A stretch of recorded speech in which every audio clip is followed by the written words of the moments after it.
ನಮಸ್ಕಾರ, ನೀವು ನೋಡ್ತಾ ಇದ್ದೀರಾ ರಿಪಬ್ಲಿಕ್ ಕನ್ನಡ. ನಾನು ನಾಗೇಂದ್ರ ಬಾಬು. ಇವತ್ತು ಸಿಎಂ ಸಿದ್ದರಾಮಯ್ಯ ಅವರು ಕೆಲ ಸಚಿವರ ವಿರುದ್ಧ ಗರಂ ಆಗಿದ್ರು, ಅಸಮಾಧಾನವನ್ನು ಹೊರಹಾಕಿದ್ದಾರೆ ಅನ್ನೋ ಮಾಹಿತಿ. ಸಭೆ ಕರೆದಿದ್ರು, ಸಭೆಗೆ ಪ್ರಮುಖ ಸಚಿವರೇ ಗೈರಾಗಿದ್ರು. ಆ ಸಚಿವರ ಗೈರಿನ ವಿಚಾರವಾಗಿ ಸಿಎಂ ಸಿದ್ದರಾಮಯ್ಯ ಅವರು ಅಸಮಾಧಾನವನ್ನು ಹೊರಹಾಕಿದ್ದಾರೆ. ಡಿಸಿಎಂ ಡಿಕೆ ಶಿವಕುಮಾರ್ ಕೂಡ ಬಂದಿಲ್ಲ ಅಂತ ಹೇಳಿದ್ದಾರೆ. ನೋಡಿ, ಡಿಕೆ ಶಿವನು ಬಂದಿಲ್ಲ, ಸಚಿವರು ಇಲ್ಲ ಅಂದಾಗ ಕೆಲ ಸಹೋದ್ಯೋಗಿಗಳನ್ನ ಕೇಳ್ತಾರೆ, ಎಲ್ರಿ ಎಲ್ಲ ಬಂದೇ ಇಲ್ಲ ಅಂತೇಳಿ. ಅದಕ್ಕೆ ಕೆಲ ಸಚಿವರು ನೀವು ಹಾಜರಾತಿಯನ್ನು ಹಾಕಿ ಅಂತಾರೆ. ಕೃಷ್ಣ ಬೈರೇಗೌಡರು ದಂಡ ಹಾಕಿ ಅಂತ ಹೇಳ್ತಾರೆ. ಅಧಿಕಾರಿಗಳು ಕೂಡ ಗೈರಾಗಿದ್ರು, ಇದರಿಂದಾಗಿ ಗರಂ ಆಗಿದ್ದಾರೆ.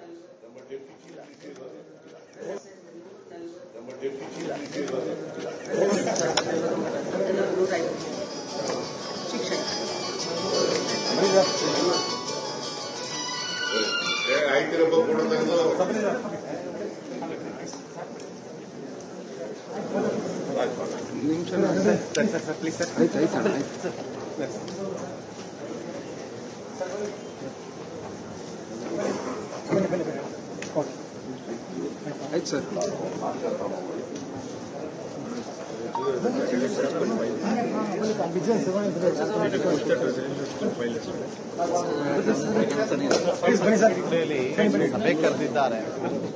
ಲಕ್ಷ್ಮೀ ಹೆಬ್ಬಾಳ್ಕರ್ ಅವರಿದ್ದಾರೆ, ಸಂತೋಷ್ ಲಾಡ್ ಅವರಿದ್ದಾರೆ, ಕೃಷ್ಣ ಬೈರೇಗೌಡ ಅವರಿದ್ದಾರೆ, ಇತರ ಸಚಿವರು ಕೂಡ ಇದ್ದಾರೆ. ಆದ್ರೆ ಪ್ರಮುಖ ಸಚಿವರು ಗೈರಾಗಿದ್ರು. ಈಗ ಆ ವಿಚಾರವಾಗಿ ಸಿಎಂ ಸಿದ್ದರಾಮಯ್ಯ ಅವರು ಅಸಮಾಧಾನವನ್ನ ಹೊರಹಾಕಿದ್ದಾರೆ. ಎಲ್ರಿ ಡಿಕೆ ಶಿವಕುಮಾರ್ ಅವರೇ ಬಂದಿಲ್ಲ, ಎಲ್ರಿ ನಿಮ್ಮ ಸಹೋದರಿಗಳು ಬಂದಿಲ್ಲ ಅಂತೇಳಿ ಪ್ರಶ್ನೆ ಮಾಡಿದಾಗ ಅಲ್ಲಿದ್ದಂತ ಕೆಲ ಸಚಿವರು ನೀವು ಹಾಜರಾತಿ ಹಾಕಿ ಅಂತ ಒಬ್ರು ಹೇಳಿದ್ರೆ, ಕೃಷ್ಣ ಬೈರೇಗೌಡ ಅವರು ದಂಡ ಹಾಕಿ ಅಂತ ಹೇಳಿದ್ದಾರೆ. ಎಚ್ ಕೆ ಪಾಟೀಲ್ ಅವರಿದ್ದಾರೆ, ರಾಮಲಿಂಗಾರೆಡ್ಡಿ ಅವರು ಕೂಡ ಇದ್ದಾರೆ, ಎಲ್ಲಾ ಸಚಿವರಿದ್ದಾರೆ. ಕೆಲ ಸಚಿವರು, ಪ್ರಮುಖ ಸಚಿವರೇ ಗೈರಾಗಿದ್ದಾರೆ. ನೋಡಿ, ಮಧು ಬಂಗಾರಪ್ಪ ಅವರಿದ್ದಾರೆ.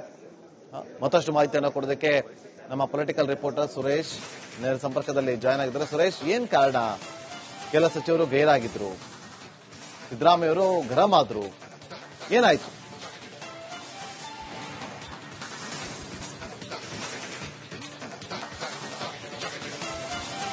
ನಾಗೇಂದ್ರ ಬಾಬು, ಸಿಎಂ ನೇತೃತ್ವದಲ್ಲಿ ನಡೆಯುತ್ತಿರತಕ್ಕಂತಹ ಪ್ರಗತಿ ಪರಿಶೀಲನಾ ಸಭೆ ಇವತ್ತು 2ನೇ ದಿನದಲ್ಲಿ ಕಾಲಿಟ್ಟಿರತಕ್ಕಂಥದ್ದು. ಈ 2ನೇ ದಿನದ ಪ್ರಗತಿ ಪರಿಶೀಲನಾ ಸಭೆಯಲ್ಲಿ ಆರಂಭದಲ್ಲೇನೆ ಮುಖ್ಯಮಂತ್ರಿ ಅವರು ಒಂದಷ್ಟು ಅಲ್ಲಿ ನೆರೆದಿದ್ದಂತ ಅಂದ್ರೆ ಅಲ್ಲಿ ಯಾರೆಲ್ಲ ಒಂದಷ್ಟು ಆಬ್ಸೆಂಟ್ ಗಳನ್ನ ನೋಡ್ತಾರೆ, ಆಬ್ಸೆಂಟ್ ಗಳನ್ನ ನೋಡಿದಂತ ಸಂದರ್ಭದಲ್ಲಿ ನಾನ್ ಬಂದ್ರು ಕೂಡ ಎಲ್ಲಿ ಇನ್ನೂ ಕೂಡ ಯಾರು ಎಲ್ಲರೂ ಸಚಿವರು ಬಂದಿಲ್ವಲ್ಲ ಅಂತಕ್ಕಂಥ ಮಾತನ್ನ ಹೇಳ್ತಾರೆ. ಅಂದ್ರೆ ಅಲ್ಲಿ ಉದಾಹರಣೆ ಏನು ಜಮೀರ್ ಅಹಮದ್ ಕಾಣಲಿಲ್ಲ ಅಂತ ಸಂದರ್ಭದಲ್ಲಿ ಜಮೀರ್ ಅಹಮದ್ ಅವರು ಬಂದಿದ್ರು, ಆದ್ರೆ ಪಕ್ಕದ ಪ್ರೆಸ್ ರೂಮ್ ನಲ್ಲಿ ಕೂತಿದ್ರು. ಅವರು ಕೂಡ ಮುಖ್ಯಮಂತ್ರಿ ಬಂದಿದ್ದಾರೆ ಅಂತ ಹೇಳಿದ ತಕ್ಷಣ ಆನಂತರ ದೌಡಾಯಿಸಿದ್ದಕ್ಕಂಥದ್ದು. ಅದಾದ ನಂತರ ಇನ್ನು ಉಳಿದಂತ ಸಚಿವರು ಕೂಡ ಎಚ್ ಕೆ ಪಾಟೀಲ್ ಅವರು ಕೂಡ ಆ ಕ್ಷಣದಲ್ಲಿ ಕಾಣಲಿಲ್ಲ. ಸೊ ಈ ತರ ಆಗಿದ್ದಂತ ಸಂದರ್ಭದಲ್ಲಿ ಜೊತೆಗೆ ಕೆಲ ಜಿಲ್ಲಾಧಿಕಾರಿಗಳು ಕೂಡ ಸಂಖ್ಯೆ ಕಡಿಮೆ ಇತ್ತದನ್ನ ಕಂಡುಬಿಟ್ಟು ಮುಖ್ಯಮಂತ್ರಿಗಳು ಹೇಳ್ತಾರೆ, ಎಲ್ಲಿ ನಾನ್ ಬಂದ್ರು ಕೂಡ ಈವರೆಗೂ ಕೂಡ ಯಾರು ಇನ್ನೂ ಬಂದಿಲ್ಲ ಅಂತಕ್ಕಂಥ ಮಾತನ್ನು ಹೇಳ್ತಾರೆ. ಅಂತ ಸಂದರ್ಭದಲ್ಲಿ ಒಂದಷ್ಟು ನಗೆಗಡಲ ರೀತಿಯಲ್ಲಿ ಆದಂತಹ ಸಂದರ್ಭ ಅಲ್ಲಿ ಕಂಡು ಬಂದಿದ್ದಂಥದ್ದು. ಯಾಕೆಂದ್ರೆ ಆ ಒಂದು ಸ್ವಾರಸ್ಯಕರ ಏನು ಘಟನೆ ಏನಿದೆ, ಆಗ ಅಲ್ಲಿ ಕೃಷ್ಣ ಬೈರೇಗೌಡರು ಇರ್ತಾರೆ. ಕೃಷ್ಣ ಬೈರೇಗೌಡರು ಹಾಗೇನೆ ಕೆಲ ಸಚಿವರು ಇರ್ತಾರೆ. ಅವರೆಲ್ಲರೂ ಕೂಡ ನೀವು ಅಟೆಂಡೆನ್ಸ್ ಅನ್ನು ಹಾಕಿದ್ರೆ ಅಂತಂದು ಹೇಳಿ ಒಂದು ಮಾತನ್ನು ಹೇಳ್ತಾರೆ. ಜೊತೆಗೆ ಸಿಎಂ ಸಿದ್ದರಾಮಯ್ಯ ಅವರು ಡಿಕೆ ಕೂಡ ಬಂದಿಲ್ವಲ್ರಿ ಅಂತಂದೇಳಿ ಮತ್ತೆ ಅವರು ಪುನರುಚ್ಚಾರ ಮಾಡ್ತಾರೆ. ಆ ಸಂದರ್ಭದಲ್ಲಿ ಹೌದು, ನೀವು ಅಟೆಂಡೆನ್ಸ್ ಹಾಕಿ, ಹಾಗೇನೇನೆ ಇನ್ಮೇಲಿಂದ ನೀವು ಅಟೆಂಡೆನ್ಸ್ ಹಾಕಿ, ಜೊತೆಗೆ ದಂಡ ಹಾಕಿ ಬರೆದವ್ರಿಗೆ ಅಂತಕ್ಕಂಥ ಒಂದು ಸಲಹೆಯನ್ನು ಕೂಡ ಕೊಡ್ತಾರೆ. ಆ ಕ್ಷಣದಲ್ಲಿ ಎಲ್ಲರೂ ಕೂಡ ನಗುವಂತದ್ದಾಗತ್ತೆ. ನಮಸ್ಕಾರ, ನೀವು ನೋಡ್ತಾ ಇದ್ದೀರಾ ರಿಪಬ್ಲಿಕ್ ಕನ್ನಡ. ನಾನು ನಾಗೇಂದ್ರ ಬಾಬು. ಇವತ್ತು ಸಿಎಂ ಸಿದ್ದರಾಮಯ್ಯ ಅವರು ಕೆಲ ಸಚಿವರ ವಿರುದ್ಧ ಗರಂ ಆಗಿದ್ರು, ಅಸಮಾಧಾನವನ್ನು ಹೊರಹಾಕಿದ್ದಾರೆ ಅನ್ನೋ ಮಾಹಿತಿ. ಸಭೆ ಕರೆದಿದ್ರು, ಸಭೆಗೆ ಪ್ರಮುಖ ಸಚಿವರೇ ಗೈರಾಗಿದ್ರು. ಆ ಸಚಿವರ ಗೈರಿನ ವಿಚಾರವಾಗಿ ಸಿಎಂ ಸಿದ್ದರಾಮಯ್ಯ ಅವರು ಅಸಮಾಧಾನವನ್ನು ಹೊರಹಾಕಿದ್ದಾರೆ. ಡಿಸಿಎಂ ಡಿಕೆ ಶಿವಕುಮಾರ್ ಕೂಡ ಬಂದಿಲ್ಲ ಅಂತ ಹೇಳಿದ್ದಾರೆ. ನೋಡಿ, ಡಿಕೆ ಶಿವನು ಬಂದಿಲ್ಲ, ಸಚಿವರು ಇಲ್ಲ ಅಂದಾಗ ಕೆಲ ಸಹೋದ್ಯೋಗಿಗಳನ್ನ ಕೇಳ್ತಾರೆ, ಎಲ್ರಿ ಎಲ್ಲ ಬಂದೇ ಇಲ್ಲ ಅಂತೇಳಿ. ಅದಕ್ಕೆ ಕೆಲ ಸಚಿವರು ನೀವು ಹಾಜರಾತಿಯನ್ನು ಹಾಕಿ ಅಂತಾರೆ. ಕೃಷ್ಣ ಬೈರೇಗೌಡರು ದಂಡ ಹಾಕಿ ಅಂತ ಹೇಳ್ತಾರೆ. ಅಧಿಕಾರಿಗಳು ಕೂಡ ಗೈರಾಗಿದ್ರು, ಇದರಿಂದಾಗಿ ಗರಂ ಆಗಿದ್ದಾರೆ.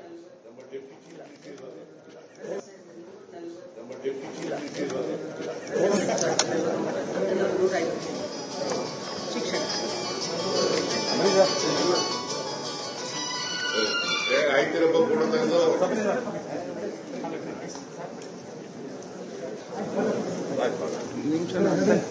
Please, sir.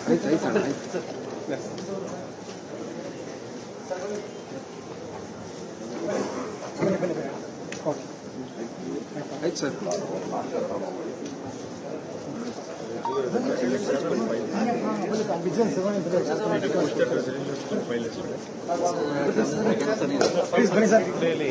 ಸಭೆ ಕರೆದಿದ್ದಾರೆ.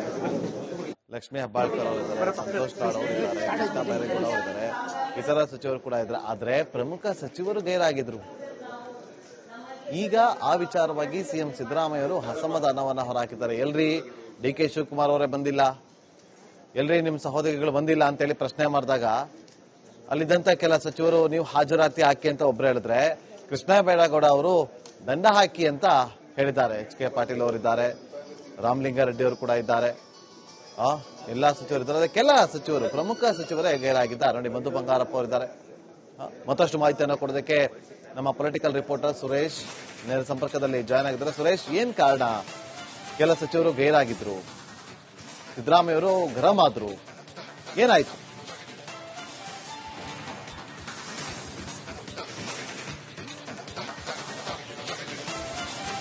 ನಾಗೇಂದ್ರ ಬಾಬು, ಸಿಎಂ ನೇತೃತ್ವದಲ್ಲಿ ನಡೆದಿರತಕ್ಕಂತಹ ಪ್ರಗತಿ ಪರಿಶೀಲನಾ ಸಭೆ ಇವತ್ತು 2ನೇ ದಿನದಲ್ಲಿ ಕಾಲಿಟ್ಟಿರತಕ್ಕಂಥದ್ದು. ಈ 2ನೇ ದಿನದ ಪ್ರಗತಿ ಪರಿಶೀಲನಾ ಸಭೆಯಲ್ಲಿ ಆರಂಭದಲ್ಲೇನೆ ಮುಖ್ಯಮಂತ್ರಿ ಅವರು ಒಂದಷ್ಟು ಅಲ್ಲಿ ನೆರೆದಿದ್ದಂತ ಅಂದ್ರೆ ಅಲ್ಲಿ ಯಾರೆಲ್ಲ ಒಂದಷ್ಟು ಆಬ್ಸೆಂಟ್ ಗಳನ್ನ ನೋಡ್ತಾರೆ, ಆಬ್ಸೆಂಟ್ ಗಳನ್ನ ನೋಡಿದಂತ ಸಂದರ್ಭದಲ್ಲಿ ನಾನ್ ಬಂದ್ರು ಕೂಡ ಎಲ್ಲಿ ಇನ್ನೂ ಕೂಡ ಯಾರು ಎಲ್ಲರೂ ಸಚಿವರು ಬಂದಿಲ್ವಲ್ಲ ಅಂತಕ್ಕಂಥ ಮಾತನ್ನ ಹೇಳ್ತಾರೆ. ಅಂದ್ರೆ ಅಲ್ಲಿ ಉದಾಹರಣೆ ಏನು ಜಮೀರ್ ಅಹಮದ್ ಕಾಣಲಿಲ್ಲ ಅಂತ ಸಂದರ್ಭದಲ್ಲಿ ಜಮೀರ್ ಅಹಮದ್ ಅವರು ಬಂದಿದ್ರು, ಆದ್ರೆ ಪಕ್ಕದ ಪ್ರೆಸ್ ರೂಮ್ ನಲ್ಲಿ ಕೂತಿದ್ರು. ಅವರು ಕೂಡ ಮುಖ್ಯಮಂತ್ರಿ ಬಂದಿದ್ದಾರೆ ಅಂತ ಹೇಳಿದ ತಕ್ಷಣ ಆನಂತರ ದೌಡಾಯಿಸಿದ್ದಕ್ಕಂಥದ್ದು. ಅದಾದ ನಂತರ ಇನ್ನು ಉಳಿದಂತ ಸಚಿವರು ಕೂಡ ಎಚ್ ಕೆ ಪಾಟೀಲ್ ಅವರು ಕೂಡ ಆ ಕ್ಷಣದಲ್ಲಿ ಕಾಣಲಿಲ್ಲ. ಸೊ ಈ ತರ ಆಗಿದಂತ ಸಂದರ್ಭದಲ್ಲಿ ಜೊತೆಗೆ ಕೆಲ ಜಿಲ್ಲಾಧಿಕಾರಿಗಳು ಕೂಡ ಸಂಖ್ಯೆ ಕಡಿಮೆ ಇತ್ತು ಅದನ್ನ ಕಂಡುಬಿಟ್ಟು ಮುಖ್ಯಮಂತ್ರಿಗಳು ಹೇಳ್ತಾರೆ, ಎಲ್ಲಿ ನಾನ್ ಬಂದ್ರು ಕೂಡ ಈವರೆಗೂ ಕೂಡ ಯಾರು ಇನ್ನೂ ಬಂದಿಲ್ಲ ಅಂತಕ್ಕಂಥ ಮಾತನ್ನು ಹೇಳ್ತಾರೆ. ಅಂತ ಸಂದರ್ಭದಲ್ಲಿ ಒಂದಷ್ಟು ನಗೆಗಡಲ ರೀತಿಯಲ್ಲಿ ಆದಂತಹ ಸಂದರ್ಭ ಅಲ್ಲಿ ಕಂಡು ಬಂದಿದ್ದಂಥದ್ದು. ಯಾಕೆಂದ್ರೆ ಆ ಒಂದು ಸ್ವಾರಸ್ಯಕರ ಏನು ಘಟನೆ ಏನಿದೆ, ಆಗ ಅಲ್ಲಿ ಕೃಷ್ಣ ಬೈರೇಗೌಡರು ಇರ್ತಾರೆ, ಕೃಷ್ಣ ಬೈರೇಗೌಡರು ಹಾಗೇನೆ ಕೆಲ ಸಚಿವರು ಇರ್ತಾರೆ. ಅವರೆಲ್ಲರೂ ಕೂಡ ನೀವು ಅಟೆಂಡೆನ್ಸ್ ಅನ್ನು ಹಾಕಿ ಆಗಿದ್ರೆ ಅಂತಂದು ಹೇಳಿ ಒಂದು ಮಾತನ್ನು ಹೇಳ್ತಾರೆ. ಜೊತೆಗೆ ಸಿಎಂ ಸಿದ್ದರಾಮಯ್ಯ ಅವರು ಡಿಕೆ ಕೂಡ ಬಂದಿಲ್ವಲ್ರಿ ಅಂತಂದೇಳಿ ಮತ್ತೆ ಅವರು ಪುನರುಚ್ಚಾರ ಮಾಡ್ತಾರೆ. ಆ ಸಂದರ್ಭದಲ್ಲಿ ಹೌದು, ನೀವು ಅಟೆಂಡೆನ್ಸ್ ಹಾಕಿ, ಹಾಗೇನೆ ಇನ್ಮೇಲಿಂದ ನೀವು ಅಟೆಂಡೆನ್ಸ್ ಹಾಕಿ, ಜೊತೆಗೆ ದಂಡ ಹಾಕಿ ಬರೆದವ್ರಿಗೆ ಅಂತಕ್ಕಂಥ ಒಂದು ಸಲಹೆಯನ್ನು ಕೂಡ ಕೊಡ್ತಾರೆ. ಆ ಕ್ಷಣದಲ್ಲಿ ಎಲ್ಲರೂ ಕೂಡ ನಗುವಂತದ್ದಾಗತ್ತೆ. ನಮಸ್ಕಾರ, ನೀವು ನೋಡ್ತಾ ಇದ್ದೀರಾ ರಿಪಬ್ಲಿಕ್ ಕನ್ನಡ, ನಾನು ನಾಗೇಂದ್ರ ಬಾಬು. ಇವತ್ತು ಸಿಎಂ ಸಿದ್ದರಾಮಯ್ಯ ಅವರು ಕೆಲ ಸಚಿವರ ವಿರುದ್ಧ ಗರಂ ಆಗಿದ್ರು, ಅಸಮಾಧಾನವನ್ನು ಹೊರಹಾಕಿದ್ದಾರೆ ಅನ್ನೋ ಮಾಹಿತಿ. ಸಭೆ ಕರೆದಿದ್ರು, ಸಭೆಗೆ ಪ್ರಮುಖ ಸಚಿವರೇ ಗೈರಾಗಿದ್ರು. ಆ ಸಚಿವರ ಗೈರಿನ ವಿಚಾರವಾಗಿ ಸಿಎಂ ಸಿದ್ದರಾಮಯ್ಯ ಅವರು ಅಸಮಾಧಾನವನ್ನು ಹೊರಹಾಕಿದ್ದಾರೆ. ಡಿಸಿಎಂ ಡಿ ಕೆ ಶಿವಕುಮಾರ್ ಕೂಡ ಬಂದಿಲ್ಲ ಅಂತ ಹೇಳಿದ್ದಾರೆ. ನೋಡಿ, ಡಿ ಕೆ ಶಿನೂ ಬಂದಿಲ್ಲ, ಸಚಿವರು ಇಲ್ಲ ಅಂದಾಗ ಕೆಲ ಸಹೋದ್ಯೋಗಿಗಳನ್ನ ಕೇಳ್ತಾರೆ, ಎಲ್ರಿ ಎಲ್ಲ ಬಂದೇ ಇಲ್ಲ ಅಂತೇಳಿ. ಅದಕ್ಕೆ ಕೆಲ ಸಚಿವರು ನೀವು ಹಾಜರಾತಿಯನ್ನು ಹಾಕಿ ಅಂತಾರೆ. ಕೃಷ್ಣ ಬೈರೇಗೌಡರು ದಂಡ ಹಾಕಿ ಅಂತ ಹೇಳ್ತಾರೆ. ಅಧಿಕಾರಿಗಳು ಕೂಡ ಗೈರಾಗಿದ್ರು, ಇದರಿಂದಾಗಿ ಗರಂ ಆಗಿದ್ದಾರೆ.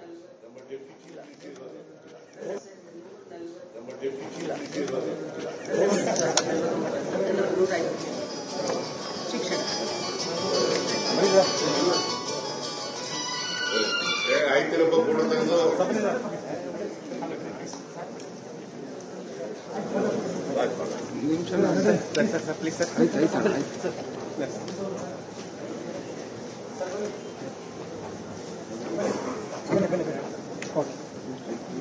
ಆಯ್ತು ಸರ್.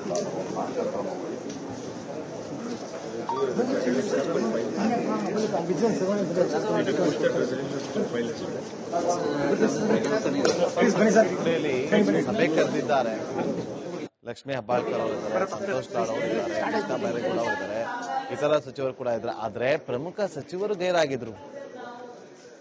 ಈಗ ಆ ವಿಚಾರವಾಗಿ ಸಿಎಂ ಸಿದ್ದರಾಮಯ್ಯವರು ಅಸಮಾಧಾನವನ್ನ ಹೊರಹಾಕಿದ್ದಾರೆ. ಎಲ್ರಿ ಡಿ ಕೆ ಶಿವಕುಮಾರ್ ಅವರೇ ಬಂದಿಲ್ಲ, ಎಲ್ರಿ ನಿಮ್ಮ ಸಹೋದರಿಗಳು ಬಂದಿಲ್ಲ ಅಂತೇಳಿ ಪ್ರಶ್ನೆ ಮಾಡಿದಾಗ ಅಲ್ಲಿದ್ದಂತ ಕೆಲ ಸಚಿವರು ನೀವು ಹಾಜರಾತಿ ಹಾಕಿ ಅಂತ ಒಬ್ರು ಹೇಳಿದ್ರೆ, ಕೃಷ್ಣ ಬೈರೇಗೌಡ ಅವರು ದಂಡ ಹಾಕಿ ಅಂತ ಹೇಳಿದ್ದಾರೆ. ಎಚ್ ಕೆ ಪಾಟೀಲ್ ಅವರಿದ್ದಾರೆ, ರಾಮಲಿಂಗಾರೆಡ್ಡಿ ಅವರು ಕೂಡ ಇದ್ದಾರೆ, ಎಲ್ಲಾ ಸಚಿವರು ಇದ್ದಾರೆ. ಕೆಲ ಸಚಿವರು, ಪ್ರಮುಖ ಸಚಿವರೇ ಗೈರಾಗಿದ್ದಾರೆ. ನೋಡಿ, ಮಧು ಬಂಗಾರಪ್ಪ ಅವರಿದ್ದಾರೆ.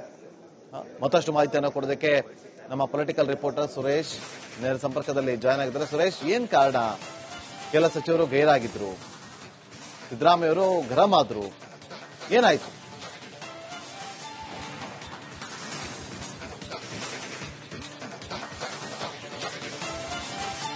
ಚಂದ್ರಬಾಬು ಸಿಎಂ ನೇತೃತ್ವದಲ್ಲಿ ನಡೆತಿರತಕ್ಕಂತಹ ಪ್ರಗತಿ ಪರಿಶೀಲನಾ ಸಭೆ ಇವತ್ತು 2ನೇ ದಿನದಲ್ಲಿ ಕಾಲಿಟ್ಟಿರ್ತಕ್ಕಂಥದ್ದು.